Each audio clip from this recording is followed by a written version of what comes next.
전북 브리핑입니다. 남원의 가야 고분군을 비롯한 경북과 경남의 7개 가야 고분군이 유네스코 세계유산에 등재됩니다. 남원시는 18일 한국 시간으로 지난 17일 밤 9시 사우디아라비아에서 열린 유네스코 세계유산위원회에서 남원의 유곡리와 두랑리 고분군을 포함한 가야 7개 고분군의 세계유산 등재가 확정됐다고 밝혔는데요.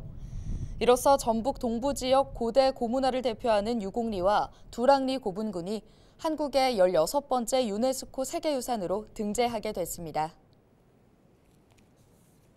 남원 시민의 오랜 수건이었던 유곡리, 두랑리 가야 고분군이 유네스코 세계문화유산에 등재돼 환영과 함께 매우 기쁩니다.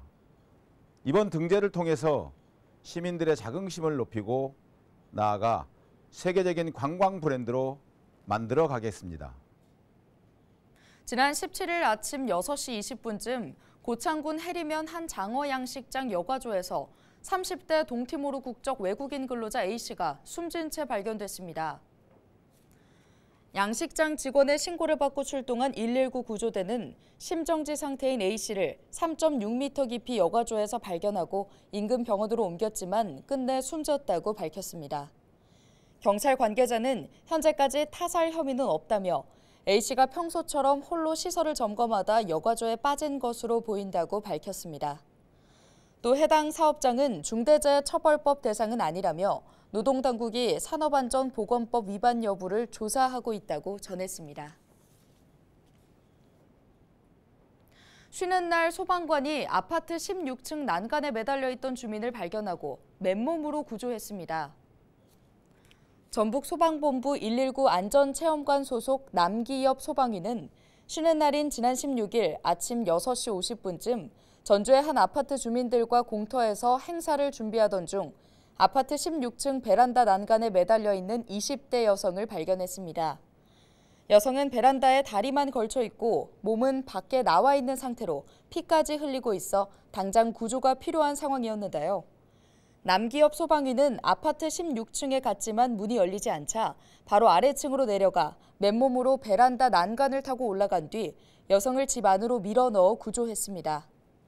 남 소방위는 어떻게 올라갔는지 기억도 안 나지만 무조건 구조해야겠다는 생각으로 난간을 잡고 올라갔다며 천만다행으로 소중한 목숨을 구해서 다행이라고 말했습니다. 재범 가능성이 높은 일부 성범죄자의 경우 신상이 공개되죠. 범죄자의 이름과 나이, 사진과 거주지 정보를 성범죄자 알림이를 통해 공개하고 이를 통해 인근 주민들이 동네에 거주하는 성범죄자의 정보를 확인할 수 있는데요. 그런데 만약 등록된 거주지에 성범죄자가 살고 있지 않고 경찰이 이들의 소재도 모르는 상황이라면 어떨까요? 실제로 이런 사례가 늘어나고 있습니다. 7월 기준 10만 명이 넘는 등록 대상 성범죄자 가운데 무려 168명의 소재가 파악되지 않고 있습니다. 등록 대상 성범죄자가 일정한 거처 없이 전국을 떠돌거나 아예 경찰에 신상 정보를 제출하지 않는 경우도 빈번하다는데요. 게다가 사는 곳이 바뀌면 20일 안에 경찰에 알려야 하는데 이를 지키지 않는 것입니다. 경찰은 매년 상하반기별로 소재 불명자들을 추적하고 있지만 인력 부족으로 이들을 전부 추적해 처벌하는 것은 현실적으로 힘들다는 입장입니다. 다음 달 미성년자 11명을 성폭행한 김근식 등 고위험군 성범죄자가 연이어 사회로 복귀합니다. 등록 대상 성범죄자의 신상정보 공백은 2차 범죄로 이어질 가능성이 높겠죠. 재범을 막기 위해 도입한 제도가 허점을 드러낸 만큼 더욱 촘촘한 보완이 필요해 보입니다.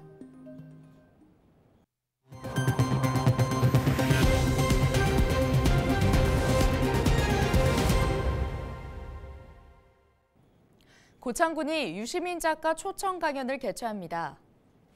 2번에 걸쳐 진행되는 강연은 오는 21일 오전 10시 고창 문화의 전당에서 국민을 대상으로 우리의 민주주의 이대로 괜찮은가를 주제로 먼저 진행되는데요.